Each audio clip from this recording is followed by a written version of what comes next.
اور آپس میں ایک دوسرے کا مال ناحق نہ کھاؤ اور نہ اس کو رشوتاً حاکموں کے پاس پہنچاؤ تاکہ لوگوں کے مال کا کچھ حصہ ناجائز طور پر کھا جاؤ، اور اسے تم جانتے بھی ہو۔ اے پیغمبر، لوگ تم سے نئے چاند کے بارے میں دریافت کرتے ہیں کہ گھٹتا بڑھتا کیوں ہے۔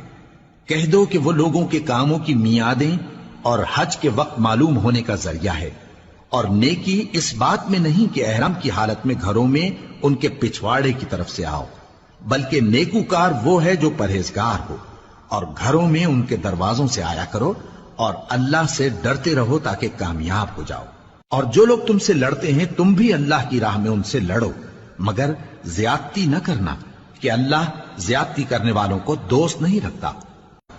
اور جو لوگ تم سے لڑتے ہیں تم بھی اللہ کی راہ میں ان سے لڑو، مگر زیادتی نہ کرنا کہ اللہ زیادتی کرنے والوں کو دوست نہیں رکھتا۔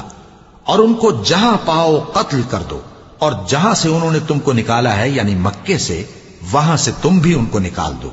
اور دین سے گمراہ کرنے کا فساد قتل و خونریزی سے کہیں بڑھ کر ہے۔